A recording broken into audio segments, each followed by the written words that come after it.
আল্লাহ সুবহানাহু ওয়া তাআলা 2 নং সূরা আল বাকারা 8 নং আয়াত থেকে ঘোষণা করে বলেন, وَمِنَ النَّاسِ مَن يَقُولُ آمَنَّا بِاللَّهِ وَبِالْيَوْمِ الْآخِرِ। মানুষের মধ্যে এমন অনেক মানুষ রয়েছে যারা বলে আমরা আল্লাহর প্রতি বিশ্বাস স্থাপন করেছি, আল্লাহর প্রতি ঈমান আনয়ন করেছি, আর আখিরাত দিবসের প্রতি বিশ্বাস স্থাপন করেছি। আল্লাহ রাব্বুল আলামিন বলেন, ওমা হুম বিমুমিনিন, আসলে এরা প্রকৃত মুমিন নয়। ওমা হুম বিমুমিনিন, এরা মুমিন না, এরা আসলে মুমিন না। আল্লাহ রাব্বুল আলামিন মুনাফিকদের যে পরিচয়গুলো স্পষ্ট করেছেন কোরআন এবং হাদিসের ভিত্তিতে, সেখানে দেখা যায় মুনাফিকদের আসলে পরিচয়টা 2 ধরনের হতে পারে। এক হলো বিশ্বাসগত মুনাফিক, আর এক হচ্ছে আমলগত অথবা কার্যগত মুনাফিক। বিশ্বাসগত মুনাফিকদের 6টি রূপ রয়েছে, 6টি বৈশিষ্ট্য আছে। বিশ্বাসগত যারা মুনাফিক, এখন নিফাক আর মুনাফিক এই 2টা বিষয়ের মধ্যে আমাদের ডিফারেন্সটা আমাদের জানা দরকার। নিফাকটা হচ্ছে প্রকাশ্যে সে কল্যাণ কামনা করবে, সামনাসামনি মানুষকে ভালো কিছু করবে, কিন্তু গোপনে গোপনে সে এই কল্যাণ কিভাবে দূর হয়, অকল্যাণ কিভাবে সমাজে প্রতিষ্ঠিত হয়, এই ব্যাপারে সে সবসময় ষড়যন্ত্র করে। এটা হলো নিফাক, মনের ভিতরে লুকায়, কিন্তু প্রকাশ্যে সে সবসময় ভালোটাই বলবে। এই মুনাফিকদের আবার যে 6টি রূপ রয়েছে, এর মধ্যে প্রথম রূপ হলো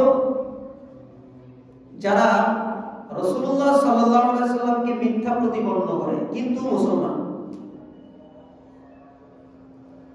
বিশ্বাসগত মুনাফিকের 6টি বৈশিষ্ট্যের প্রথম বৈশিষ্ট্যটি হচ্ছে রাসূলুল্লাহ সাল্লাল্লাহু আলাইহি সাল্লামকে মিথ্যা প্রতিপন্ন করা, কিন্তু সে দাবি করে মুসলমান।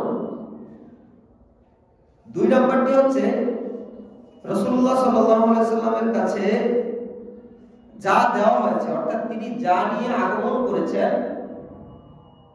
সেই বিষয়ের প্রতি মিথ্যা প্রতিপন্ন করা কোনো একটা অংশে, অর্থাৎ পরিপূর্ণ বিধানের উপর মিথ্যা মনে না করলেও কোনো একটা অংশের ব্যাপারে সে মিথ্যা মনে করে যে না, এটা সঠিক না। 3য় নম্বর বৈশিষ্ট্যটি হচ্ছে রাসূল সাল্লাল্লাহু আলাইহি সাল্লামের প্রতি তার ঘৃণা আসা, অপছন্দ করা আল্লাহর রাসূলকে। 4 নম্বর হলো রাসূল সাল্লাল্লাহু আলাইহি সাল্লামের প্রতি যা অবতীর্ণ হয়েছে এই বিষয়ের কোন একটা অংশকে অপছন্দ করা অথবা ঘৃণা করা। 5 নম্বর বৈশিষ্ট্য হলো আল্লাহর দেওয়া দ্বীন, অর্থাৎ রাসূল সাল্লাল্লাহু আলাইহি সাল্লামের উপর যে জীবন পদ্ধতি আল্লাহ দিয়েছেন, এই জীবন পদ্ধতির যেই বিজয়, এই জীবন পদ্ধতি যদি কোনো জায়গায় বিজয়ী হয় তখন সে অসন্তুষ্ট হয়, তার মনে কষ্ট থাকে। 6 নম্বর হলো আল্লাহর দ্বীন যদি কোনো জায়গায় পরাজিত হয় অথবা এই দ্বীনের কার্যক্রম যদি কোনো ক্ষেত্রে অবনতি হয় তখন সে আনন্দিত হয়।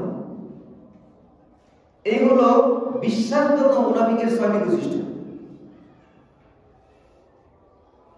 এই বিশ্বাসগত মুনাফিকের 6টি বৈশিষ্ট্য যার ভিতরে থাকবে অথবা তার কোনো একটা থাকবে, তাহলে সে জাহান্নামের সর্বনিম্ন স্থানে অবস্থান করবে।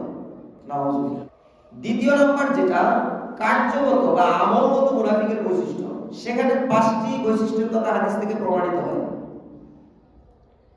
সহিহুল বুখারীর 33 নং হাদিসের মধ্যে রাসূলুল্লাহ সাল্লাল্লাহু আলাইহি ওয়াসাল্লাম বলেছেন, মুনাফিকদের নিদর্শন হলো বা আলামত হলো সে কথা বললে মিথ্যা বলে, ওয়াদা করলে ভঙ্গ করে। কথা বললে মিথ্যা বলে, ওয়াদা করলে ভঙ্গ করে, আমানত রাখলে সেটা খেয়ানত করে দেয়। এই হাদিসে 3টি, এবং সহিহ মুসলিমের হাদিস থেকে আরো 2টি পাওয়া যায়। সহিহ মুসলিমের 58 নং হাদিসের মধ্যে যে বর্ণনা এসেছে সেখানে সে কথা বল কোনো কারোর সাথে ঝগড়া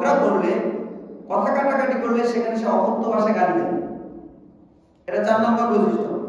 5 নম্বর হলো তার সাথে কোনো চুক্তিবদ্ধ হলে সে চুক্তিকে ভঙ্গ করে। তাহলে এই 5টি বৈশিষ্ট্য হলো আমলগত বা কার্যগত। কার্যগত মুনাফিকের এই 5টি বৈশিষ্ট্য। তাহলে বিশ্বাসগত 6টি, কার্যগত হলো 5টি। উভয়টাই হলো দূষণীয়।